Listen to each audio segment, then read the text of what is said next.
El hotel que se construye por parte de la Sedena dentro de Calakmul no hay información oficial. Y de repente vemos que ya se hizo la mensura y nos dicen es que se va a hacer un hotel. ¿Cómo? ¿Un hotel dentro de la reserva? Eso es imposible. Y de repente veo un tractor derribando selva en medio de la reserva y es cuando entonces dije, no, esto no es posible. Cuando vi la máquina ahí haciendo todo ese destrozo, no me aguanté y dije, ahorita apenas tenga señal, voy a publicar este video. No recuerdo así con exactitud los sentimientos, pero el que mejor recuerdo fue el tema del enojo, así la indignación prácticamente de lo que se estaba haciendo. La publicación que hizo Enrique Rodríguez Córdoba, de 31 años, sobre la destrucción de la reserva de la biosfera de Calakmul, donde es guía ecoarqueológico, fue el inicio de una serie de amenazas, persecuciones, señalamientos, decepciones y reflexiones asociadas a la ejecución de los megaproyectos en el territorio que ama y defiende. Yo soy Suhaila Basbás y esto es Archipiélago, un podcast donde cada historia es una isla y cada isla es una posible estrategia, un curso de acción para defender los derechos y territorios en México. La historia de Enrique es la de un niño que creció explorando la selva, que aprendió a vivir en equilibrio con ella y que ahora, como adulto, enfrenta el proceso más complejo de su vida profesional y personal: la construcción de un hotel de la Secretaría de la Defensa Nacional dentro de la reserva que le ha dado identidad a él y a comunidades enteras. Con su testimonio recorreremos la isla de toma de decisiones sobre megaproyectos para reconocer que quienes viven en un lugar tienen derecho a participar con información en las decisiones de ese territorio. Soy Enrique Rodríguez Córdoba. Actualmente vivo en la comunidad de Becán, en el municipio de Calakmul. Nací en la comunidad de Ixpujil, que es la cabecera. Prácticamente soy la nueva generación de los calakmulenses. En los años 70, durante el sexenio de Luis Echeverría Álvarez, el presidente realizó el último gran reparto agrario después de la Revolución Mexicana. En la región de la península de Yucatán se aceleró un proceso de crecimiento y de creación de nuevas comunidades. En ese momento, personas de otras zonas de la península de Yucatán, pero también de otras partes del país, se movilizaron por las selvas de estados como Campeche y Quintana Roo para encontrar espacios aptos para vivir y trabajar. Por un tiempo, la población fue flotante. Viajaban por temporadas para realizar extracción de madera o la producción del chicle, hasta que encontraron los lugares ideales para asentar sus comunidades. Y es por eso que aproximadamente entre los años 80 y 90 nacen las primeras generaciones originarias de cada comunidad. Ixpujil, donde Enrique nació, es la cabecera municipal de Calakmul en el estado de Campeche. La comunidad de Becán, donde Enrique y su familia viven, también está dentro del municipio de Calakmul y se encuentra a 8 kilómetros de Ixpujil. Enrique me explica que Calakmul se ha configurado a partir de la diversidad del origen de sus habitantes.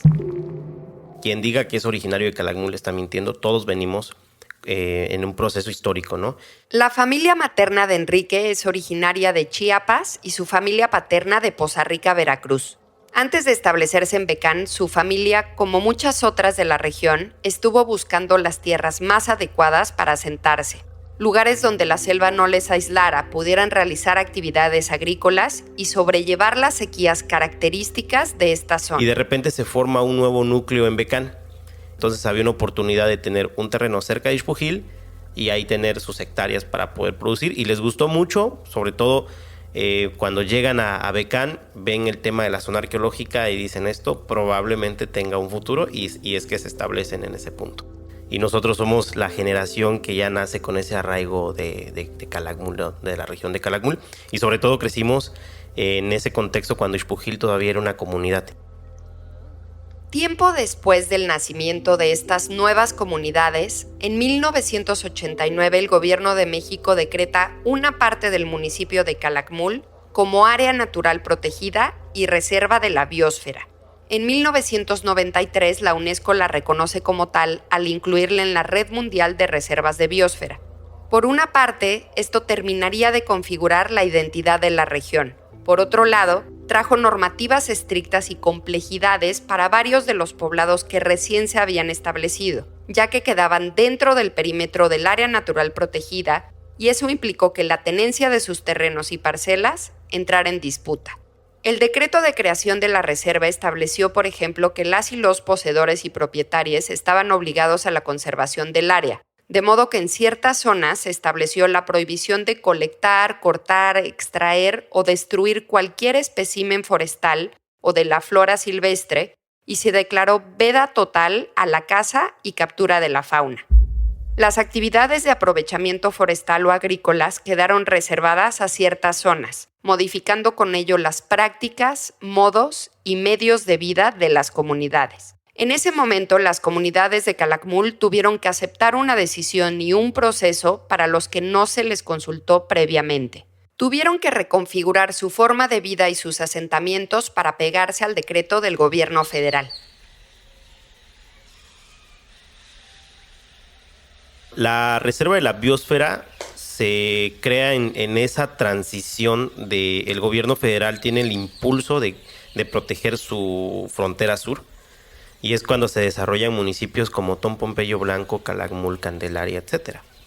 Entonces, la reserva nace con eso, con esa movilización masiva de gente que venía a hacer agricultura y ganadería. Entonces, se crea la reserva y empieza un conflicto porque varias comunidades que ya se habían conformado quedaron dentro del polígono. Según el Programa de Manejo de la Reserva de la Biosfera de Calakmul, publicado en 1999, las actividades económicas que dependan de la utilización de la reserva, como la agricultura, ganadería y extracción de maderas, deben ser reguladas y sustentables para no causar un impacto negativo. Para lograr proteger el grado de conservación de la reserva, en el programa de manejo se establecieron dos tipos de zonas: zona núcleo y zonas de amortiguamiento.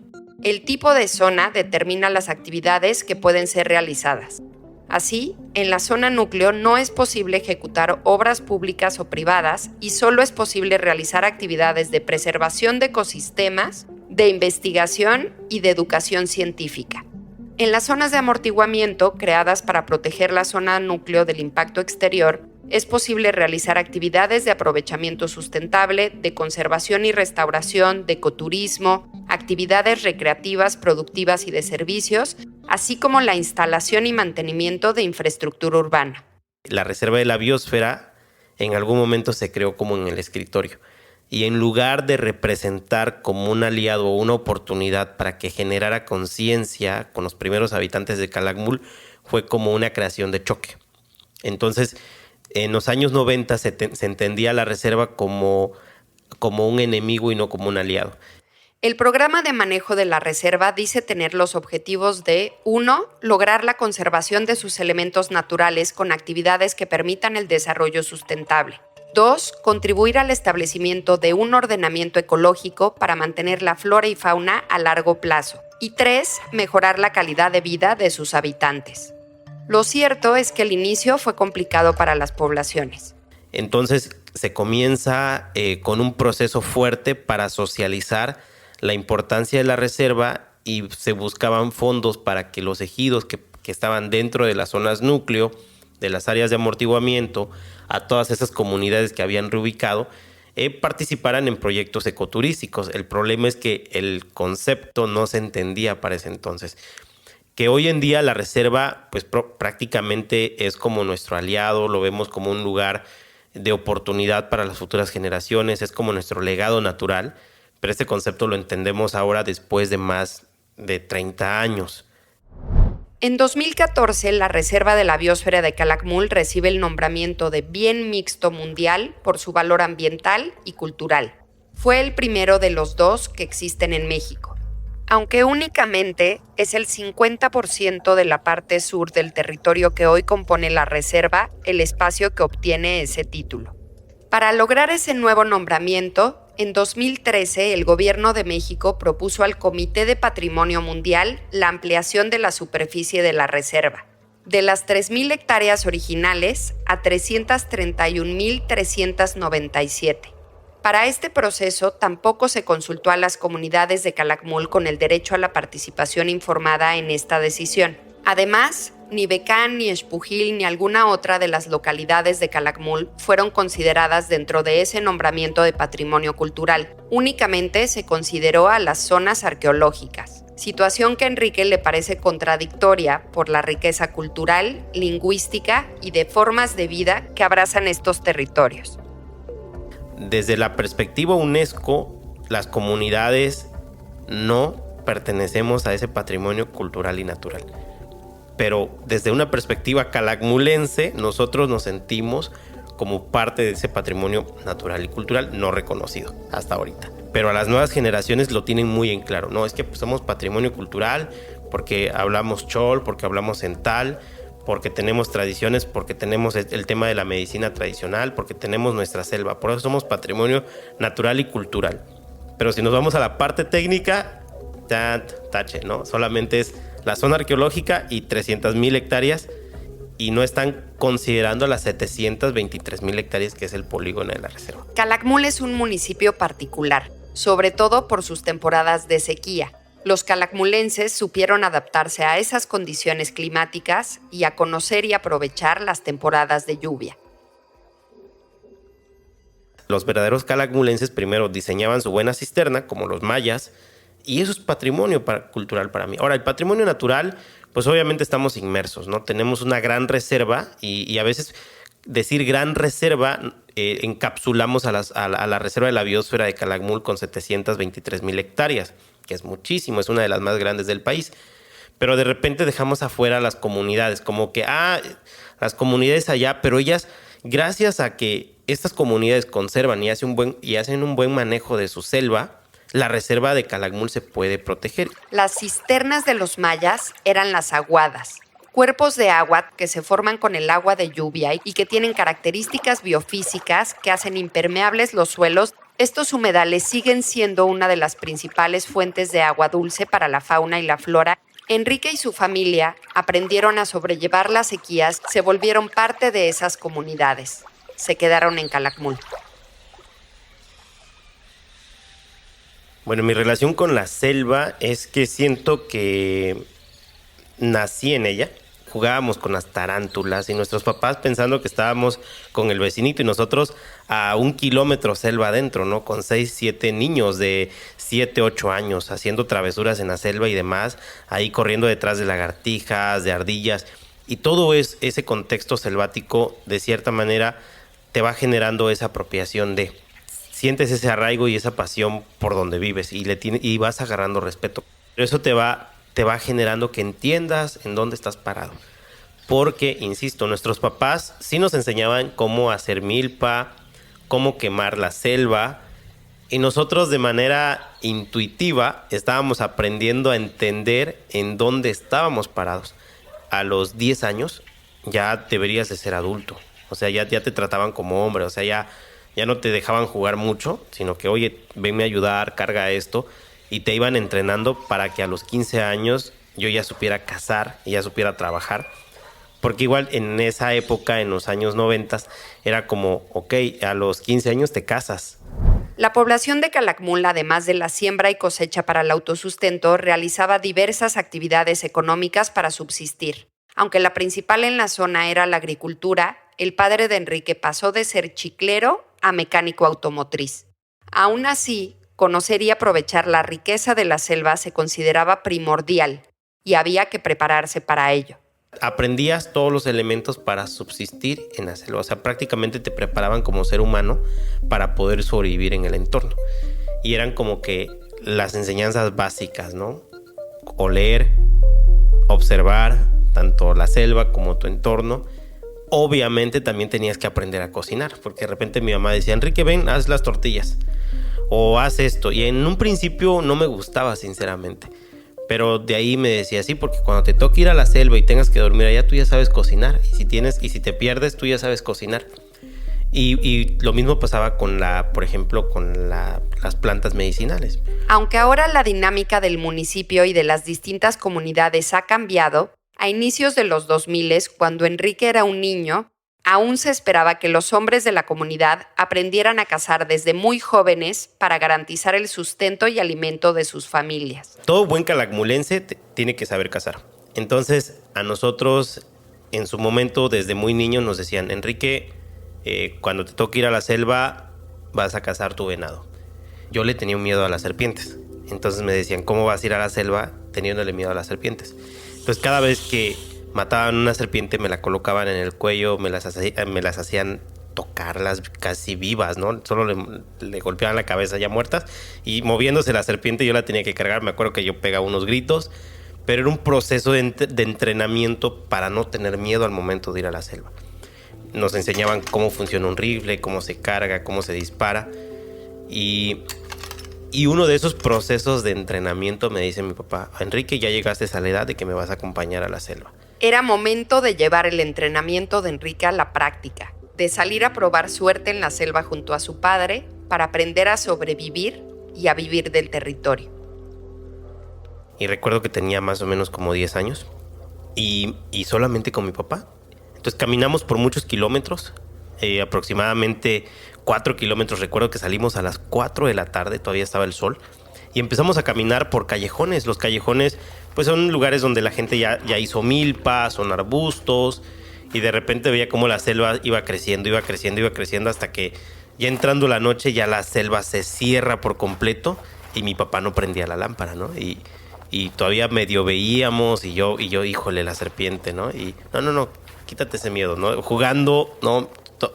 Toda mi parte interna con mis miedos y demás, y llegó un punto en que ya no se veía absolutamente nada y seguíamos caminando en la selva. Y los grillos, los sonidos, el viento. Enrique solo podía orientarse un poco con lo que escuchaba. De repente, su papá se desvió del camino y lo llevó a un punto donde le indicó que lo esperara mientras él iba en busca de un venado para cazar. Entonces mi papá se va y yo me quedo con un machete. Y recuerdo que había un chico zapote que es más o menos como de medio metro de diámetro. Y me pego al chico zapote. Y no, hombre, yo escuchaba hasta el sonido más mínimo. Sentía como pasaba el viento en la noche y se movía todo. Y no se veía absolutamente nada. De repente por allá 2, 3 luciérnagas. Y yo estaba con el machete aterrado de que si algo me toca, lo corto, ¿no? Con el machete. Yo decía, qué mala onda, ¿por qué me dejan aquí?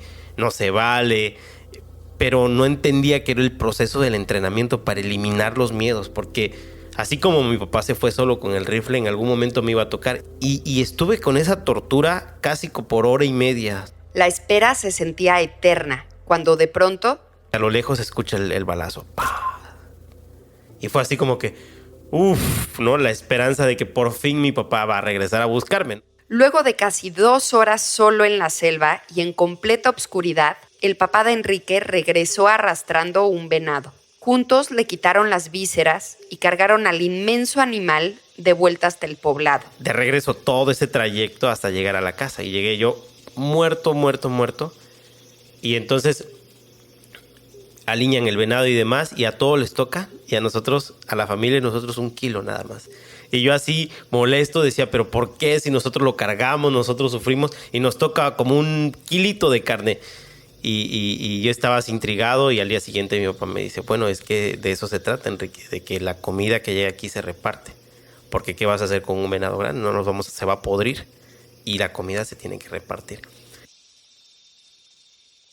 4 años después, cuando ya rondaba los 14, Enrique sentía que había llegado su momento de convertirse en cazador. Yo ya quería cazar. Yo ya le había perdido miedo a la selva y yo decía, quiero ir a mi primera vez. Y mi papá, no, estás muy chavo. Y ya fue cuando ya me dice, ¿sabes qué? Vente, vamos a la selva, vas a cazar tu primer venado y te voy a acompañar. Y me acuerdo que nos vamos. Nos subimos a un tapanco que mi papá ya había hecho. Él ya había rastreado que el venado llegaba ahí. Pues, obviamente te enseñan cómo rastrear huellas y demás. Y estábamos arriba del tapanco. Y ya sabes, ¿no? De noche, el viento se mueve, todo está callado, los grillos a todo lo que da. Escuchas muchos pasos porque pues hay muchos animales. Pero el objetivo era el venado. Llegaban los tepezcuintles, los ereques. Y de repente escucho que empieza a caminar algo entre la selva y mi papá me dice, ahí viene. Y yo, ¿qué? Ahí viene tu venado. Y me dice, si tienes suerte, el viento va a estar en tu contra y no y no a tu favor. Porque si está a tu favor, ya, se va el venado. Y estábamos ahí y recuerdo que sin pensarlo cargo y le doy al venado. Y hasta ahí perfecto, yo emocionado, pero cuando llego y veo al venado sufriendo, no, fue una sensación, de verdad lloré, o sea, ver al venado en sufrimiento y yo ya no quería, dice mi papá, mátalo porque lo estás haciendo sufrir, y ya no quería hacer eso, fue así como que lo maté y fue así de que, terrible, y desde entonces no he vuelto a cazar.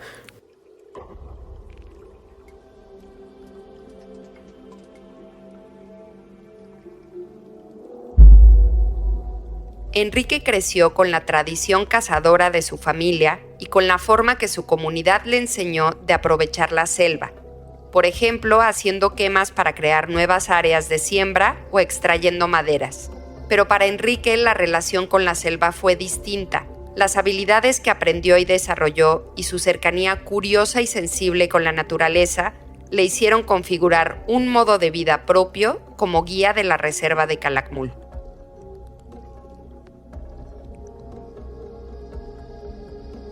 Enrique llegó a creer que aprender a cazar determinaría su destino, pero eso no pasó. Varios años antes, casi sin darse cuenta, encontró su vocación cuando acompañaba a su abuela a su trabajo haciendo labores de limpieza. Trabajaba aquí en la zona arqueológica de Ixpujil. La estaban abriendo y llegaba yo en las tardes a ayudarla porque hacía limpieza de todo el sitio. Entonces, sin querer, en mi infancia me la pasaba en los monumentos arqueológicos. Y yo veía que muchos chicos llegaban en camiones y empezaban a hablar en inglés y algunos en español. Y cuando hablaban en español yo era muy curioso, o sea, de niño siempre fui muy curioso, muy tremendo también. Y me pegaba atrás de los grupos y yo escuchaba que le explicaban y esto y el otro, ¿no? Y el guía que iba adelante. Y de tanto que escuchaba a los guías, pues se me grabó. Además, se aprendió de memoria los datos de los carteles informativos de las zonas arqueológicas que están escritos en maya, español e inglés, y muy pronto, siendo todavía un niño de 6 años, empezó a ofrecer sus primeros tours a los visitantes que llegaban al área. Le decía, ¿quiere que le dé la explicación del sitio? Y me decían así, sí, vamos. Y yo le repetía como grabadora, literal, todo. Y me decían, ¿y dónde aprendes tanto? No, es que ahí están en los letreros. Entonces era como mi referencia bibliográfica, ¿no? Y ya se me había hecho como un modo de obtener un dinero extra. Desde los programas de poblamiento y de promoción del patrimonio histórico en Campeche y la península de Yucatán, ya estaba contemplado que las zonas arqueológicas de la región pudieran funcionar como fuentes de empleo y emprendimiento para las poblaciones locales. Fue en una de esas zonas que llegó una oportunidad para Enrique. Y un día llega un señor en una Suburban, me acuerdo, y le digo, ¿quiere que le dé la explicación del sitio? Y me dice, ¿tú quién eres? No, le digo, pues aquí nada más vengo a ayudar a mi abuela. Acompáñame. Lo guié y todo, y me dice, muy bien, fíjate que me gustó tu explicación y te voy a regalar una revista para que leas más. ¿Ya sabes leer? Le digo, sí.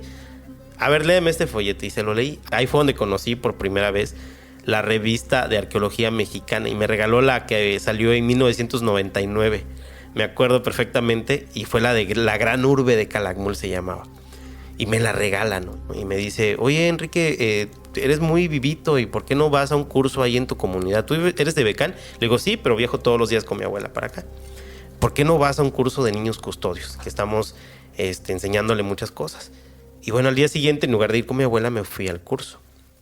Un custodio es una persona que contribuye al mantenimiento y protección de sitios o áreas. El programa de niñas y niños custodios daba conocimientos básicos de las zonas arqueológicas, en este caso específicamente de Becán, con el objetivo de que en sus recorridos con sus familias, las infancias ayudaran a que la gente respetara los monumentos arqueológicos, que no escalaran donde estaba prohibido y que estuvieran conscientes de su entorno y herencia cultural, para que se sintieran parte. Ese fue el inicio del viaje más importante en la vida de Enrique, el que determinaría su profesión y su forma de vivir hasta hoy en día. Para mí la selva es un espacio que genera paz, tranquilidad, que genera más riqueza conservándola que destruyéndola.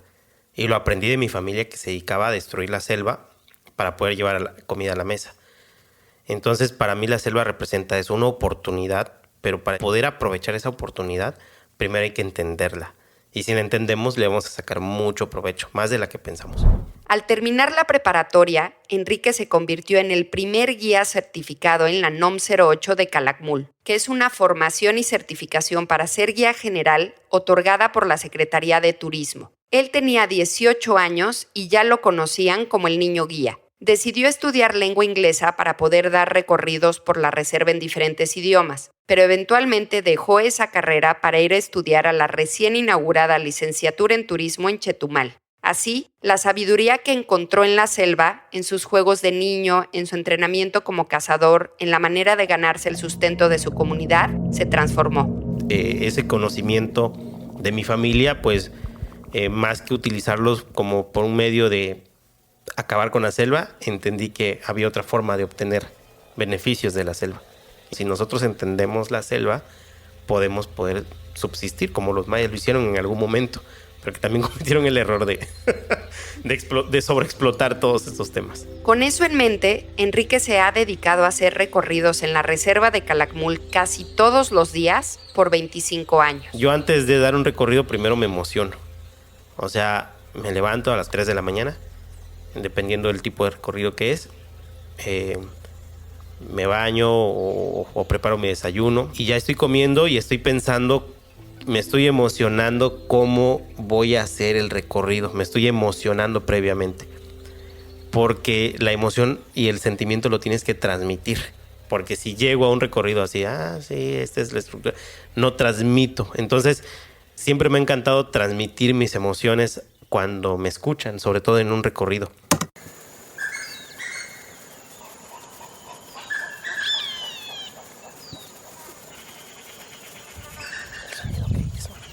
Eso lo hace un jaguar. Lo hace con su panza.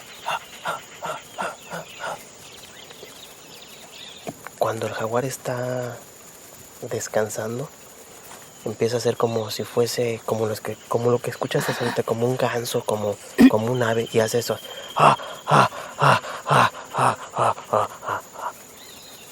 Sí, y sí se escucha. Y eso es un jaguar de... El problema es que no, está muy complicado para llegar, pero por eso es... Bueno, hace rato te iba a decir que está muy inquietante esas aves, pero vamos a ver si lo vuelve a hacer. Pues uno pensará que el jaguar hace wow, o cosas así como un león, pero no, ellos hacen ese tipo de sonido. Obviamente es diferente un recorrido en la selva, un recorrido en un sitio arqueológico, un recorrido en observación de aves, hay muchas facetas, pero el que más hago es a Calakmul. Entonces yo digo, tengo la oportunidad de 4 horas en el sitio para que ellos se lleven una experiencia interesante. Su trabajo y la reserva son 2 de sus pilares. En sus recorridos intenta transmitir la emoción, el amor y la lealtad que le ha tenido a su tierra y a la selva durante toda su vida. Por eso, en 2019, en la primera visita del presidente Andrés Manuel López Obrador a Calakmul, cuando presentó el denominado Tren Maya sin información mínima, sin planes, sin manifestación de impacto ambiental ni proyecciones del impacto social, Enrique fue una de las pocas personas que cuestionó el planteamiento de este megaproyecto.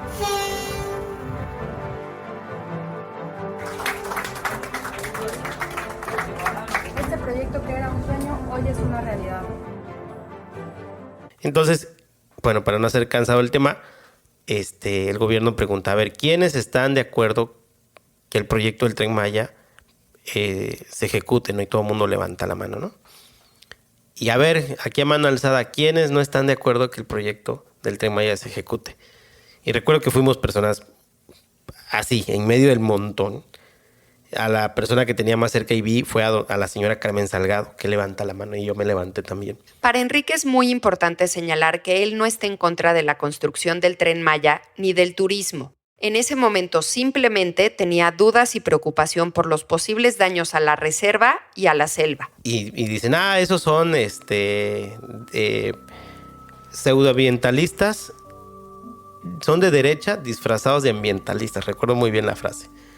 Y yo me quedo con la sensación así de que, oye, presidente, ¿y me conoce o qué está pasando, no? Y así, no, esos son de derecha, nada más vienen aquí y empieza a criticarnos. Pues le dije, no, o sea, presidente, ¿sabe qué? O sea, yo no soy de derecha ni nada, soy una persona que nací en el municipio y no estoy de acuerdo con el proyecto. Pero obviamente era mi vocecita contra unas bocinotas ahí. Aunque Enrique y cualquier otra persona que viva o transite por Calakmul podía indagar y cuestionar lo que el gobierno federal presentó, por ser susceptibles de ser afectados por esas actividades y porque además se les reconoce su derecho a la participación informada en la toma de decisiones de si se hacen, si no se hacen o cómo se hacen los megaproyectos, sus inquietudes y opiniones sobre su propio territorio fueron señaladas y desestimadas. Enrique sabe que el turismo es importante para su comunidad y su región, pero cuestiona qué tipo de turismo es el que se necesita. Un turismo masivo para Calakmul podría tener impactos significativos e irreversibles. En el 2019, por ejemplo, teníamos datos de 48.732 turistas en un año. Más o menos unas 100 personas diarias en Calakmul. Entonces, la capacidad de carga de Calakmul pues depende mucho del agua. Porque, por ejemplo, en diciembre, cuando llegaban 1,000 personas en un día, colapsaban los baños. No había nada de agua, entonces el estacionamiento a full, y eso nos indica de que la zona arqueológica no tiene la capacidad operativa para 1,000 gentes. O sea, con 100 personas funciona muy bien. No hay que olvidar que la región, aunque se vea como un mar verde, es una zona con poca agua y largos periodos de secas. Entonces, toda esa población de turistas o población flotante que llega a Xpujil, pues son los que van al sitio arqueológico. Entonces, si habemos más o menos unos 6,000 habitantes más 1,000, pues eso es demasiado, porque hay mucha gente que ha llegado a trabajar en el Tren Maya. Gente que viene de distintas comunidades de Calakmul, pero que también vienen de otros estados de la República. Entonces ya no sabes quién es quién. Y obviamente esto genera el tráfico del traslado de las personas, la demanda de productos en la comunidad. Y esto genera que haya una dinámica económica impresionante. O sea, los productos tanto básicos y de comida y demás aumentaron. Las rentas en Xpujil. No mucho tiempo después del inicio de la construcción del Tren Maya, trabajadores del proyecto denunciaron pésimas condiciones laborales, así como abusos y violencia por parte de empleadores particulares y de los ingenieros militares que supervisan sus actividades. La vida dio un giro. Con las obras invadiendo el territorio, los volqueteros y góndolas llevando y trayendo la carga, el aumento de precios del tráfico y del ajetreo. Pero además, con la presencia militar en Calakmul, que abrió en la región un nuevo paradigma. Como que si estuvieran en una guerra, porque veías pasar convoys de militares caminando en las calles, militares acá, militares allá, veías en los tramos militares uniformados por todos lados. Entonces, con armas en algunos casos y otros sin armas, pero vestidos de uniforme. Además de uno de los tramos del mal llamado Tren Maya, se terminó el cuartel de la Guardia Nacional, se hace el acueducto López Mateos Xpujil y otras obras asociadas. Estos proyectos están a cargo de las Fuerzas Armadas. Aquí, los megaproyectos son construidos, administrados y operados por ellas, específicamente por instancias de la Secretaría de la Defensa Nacional. Aunque parece imposible saber exactamente cuál instancia, hay indicios de que podrían tratarse de trabajos del Cuerpo de Ingenieros del Ejército Mexicano, del Agrupamiento de Ingenieros Felipe Ángeles o de la empresa de participación estatal mayoritaria denominada Grupo Aeroportuario Ferroviario de Servicios Auxiliares y Conexos Olmeca Maya Mexica SADCB. Esto es algo particular de lo que ocurre en Calakmul, municipio que colinda con Guatemala y Belice. Las Fuerzas Armadas aquí no solo están a cargo de la protección de las fronteras y la seguridad interior, o de labores de seguridad pública ni de supervisión y resguardo de instalaciones estratégicas. Desde inicios del 2023 se agravó la presencia, ocupación, permanencia, control y utilización militar del territorio. La situación va más allá de la militarización y el militarismo que conocemos en el resto del país. Fue entonces que algo impensado, casi imposible, ocurrió. Algo que Enrique considera un insulto para Calakmul, para la reserva y para sí mismo. Nunca pasó por nuestra cabeza que esa reserva se fuera a tocar. Un día simplemente se enteraron que la Secretaría de la Defensa Nacional estaba construyendo uno de sus 6 hoteles, sí, hoteles hechos por militares, dentro de lo que era la zona núcleo de la Reserva de la Biosfera de Calakmul. No hay información oficial, no hay un proyecto ejecutivo, entonces todo lo que sabemos es a través de redes, que el gobierno anuncia del proyecto del hotel dentro de la reserva de Calakmul. El presidente habló públicamente del hotel por primera vez luego de un hackeo a la Sedena por el que se supo del proyecto. Nunca se supo cuándo, cómo ni por qué se tomó la decisión de hacerlo. Entonces, cuando en algún momento pasamos por ahí y vemos que se están haciendo algunas brechas y empezamos a denunciar en nuestras redes sociales. Miren lo que está pasando. Y de repente nadie decía nada. Todo el mundo nos criticaba de que estábamos exagerando porque la gente no dimensionaba y no dimensiona en dónde se está construyendo el hotel.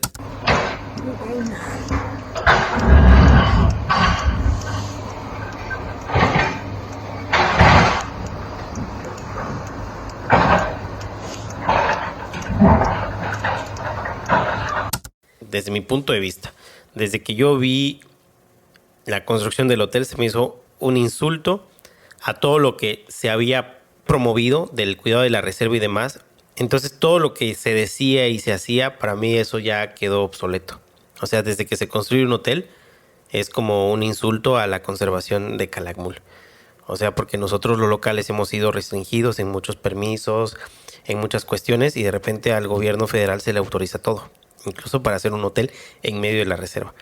Entonces, pues prácticamente eso, ¿no? Se me hace un insulto. Un insulto a las comunidades que fundaron Calakmul y que por décadas acataron las disposiciones para proteger la reserva.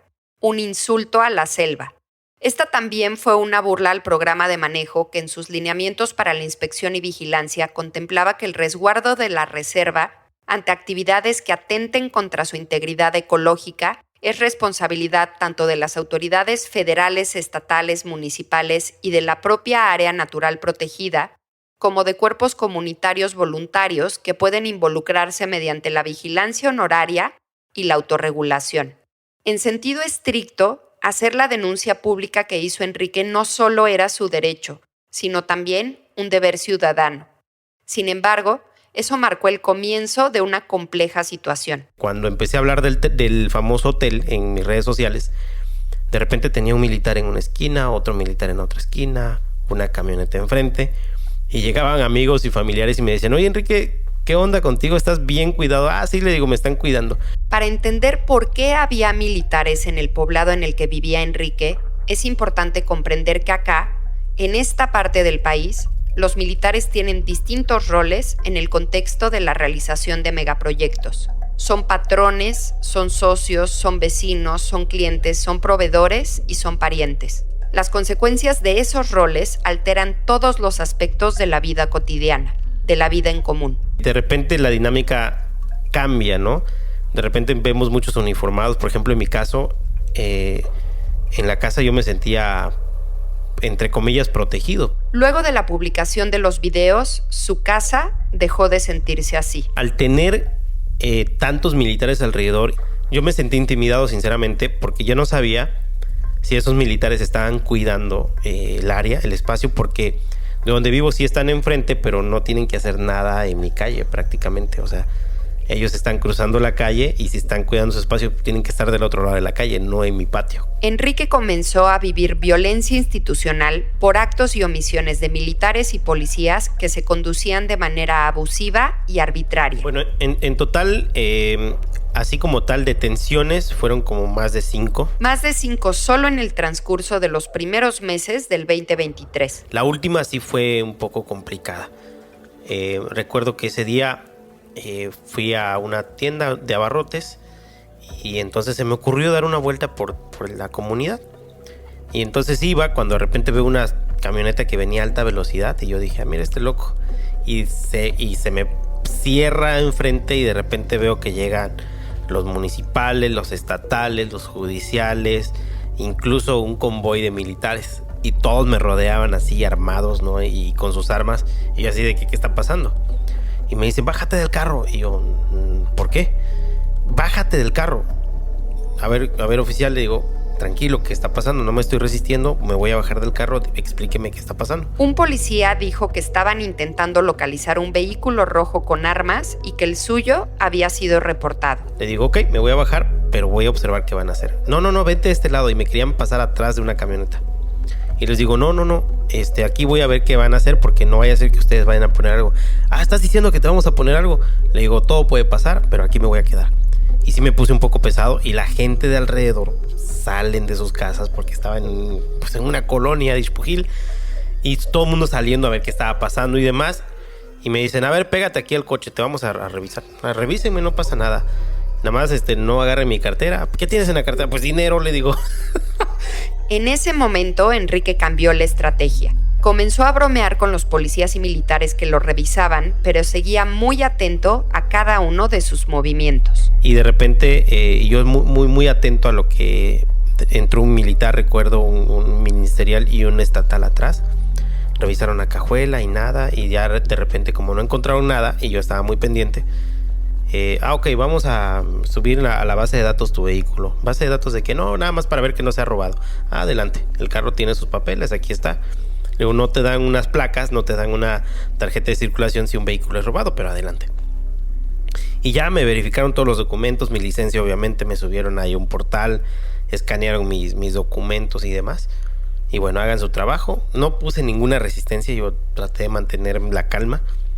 Y ya, y como era mucha presión de los vecinos, como que dijeron, ok, ya está bien, ya te puedes ir. Aunque no se lo llevaron detenido ese día, esto había sido grave y no podía seguir así.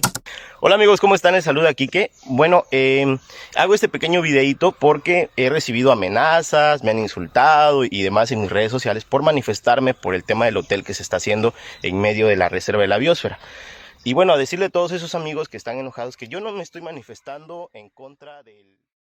Un día después de ese último incidente, Enrique subió una nueva publicación a sus redes denunciando la situación. ¿Saben qué, señores?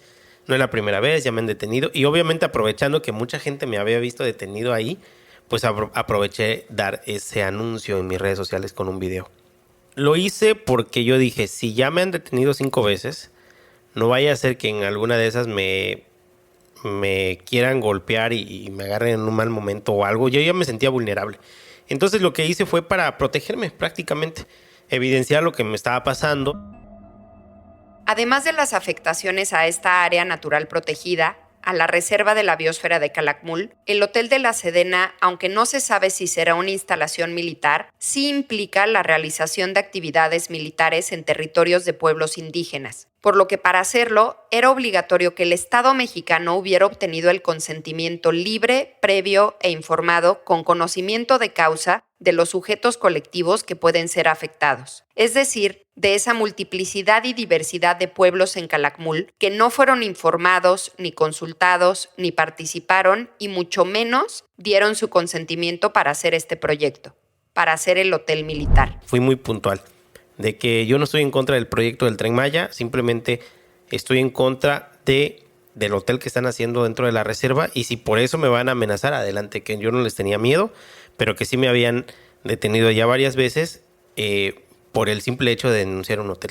Si no están haciendo nada malo, pues entonces, ¿cuál es el problema?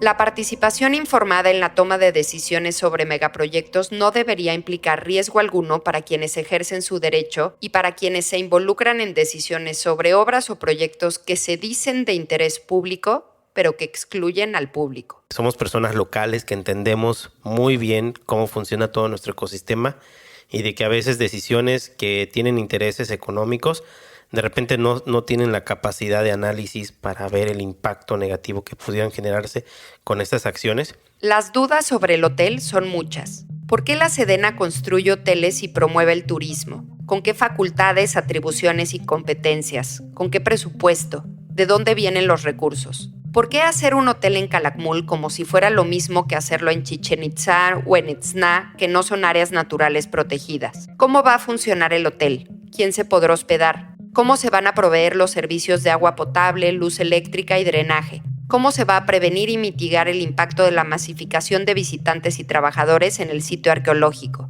¿Qué impactos tendrá en las distintas formas de vida, en la naturaleza? ¿Permanecerán los militares en la selva, en la reserva, en Calakmul, en el territorio? ¿Qué otros proyectos querrán hacer? Obviamente, si no podemos amarrarnos enfrente del hotel y que nos pase un tractor encima, ahorita lo que sigue es simplemente adaptarse, o sea, ver hasta dónde van a llegar estos amigos y seguir insistentes, ¿no? En mi caso sigo insistente y en mi pequeña, humilde trinchera con todo el mundo, mira, este es el hotel, les explico a la gente cómo funciona nuestro ecosistema, les hago entender por qué es tan frágil y demás, pero promover desde mi humilde participación en la zona arqueológica, le hago entender a la gente la fragilidad y la importancia de cuidar todo nuestro entorno. Y mucha gente sale pues frustrada, preocupada por todo lo que se está haciendo, pero prácticamente esa es mi aportación, humildemente, sin ahondar más el tema. Y más que una resignación, es una manera de cómo nosotros podemos seguir abonando esta cuestión. Con el tema del hotel vamos a seguir poniendo siempre el dedo en herida, ¿no? De que eso no se debe de hacer. Y esperemos que en algún momento entren autoridades más conscientes que si es que funciona, que este hotel simplemente ya no funcione y que lo paren. Esa es una de las únicas vías que existen para remediar todos estos daños que ha provocado todo este proceso. Enrique ama su trabajo, ser guía, ama la selva. En su formación ha estudiado la historia de su comunidad y sabe que estos territorios hace muchos años ya fueron sobreexplotados. Los mayas nos dejaron una lección importante. Tuvieron que abandonar su ciudad. En el caso de Calakmul, una ciudad enorme con edificios de más de 50 metros, ellos nunca pensaron en el año 600 que 400 años después íbamos a estar visitando o prácticamente la selva iba a estar devorando sus monumentos y 1000 años después nosotros visitando sus casas en ruinas. Entonces nosotros ahorita estamos en nuestro auge y si no seguimos respetando el medio, es posible que eso que pasaron los mayas nos pase ahora.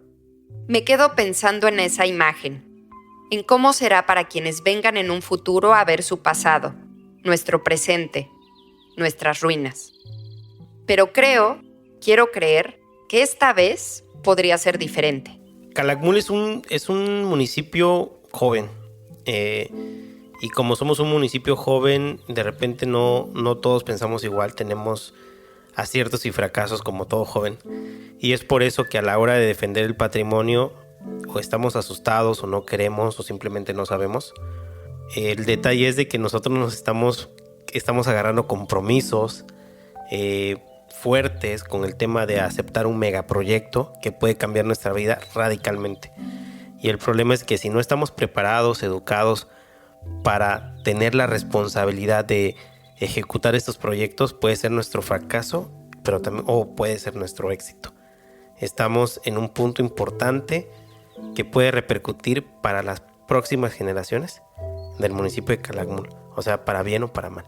Para Enrique hay que mirar atrás, luego mirar con atención dónde estamos parados ahora, para poder mirar adelante, con la convicción de que aunque las cosas hayan venido siendo de una forma, eso no significa que así deban seguir siendo. Mi abuelo chiclero tenía una visión diferente. Él pues sí veía la selva como algo en donde obtener beneficio y tal vez él tenía un conocimiento más lineal de la selva porque él creció en un contexto donde veía mucha selva. Entonces para él la selva nunca se iba a acabar. Pero sus nietos tuvieron oportunidad, gracias al esfuerzo de mis papás, de reducir el zoom y ver que ese pequeño lugar donde nosotros nada más hacíamos círculo realmente era un pequeño espacio, que a nivel mundial estos macizos forestales cada vez son menores. Y entonces es ahí donde surge una preocupación, pero hasta que no lo dimensionas a ese punto, piensas que la selva es eterna. Entonces solamente hay que reducir el zoom para realmente ver lo frágil y lo preocupante que es este tema de cuidar y no permitir ese tipo de acciones que fomenten la destrucción de nuestros recursos naturales que cada día están más escasos.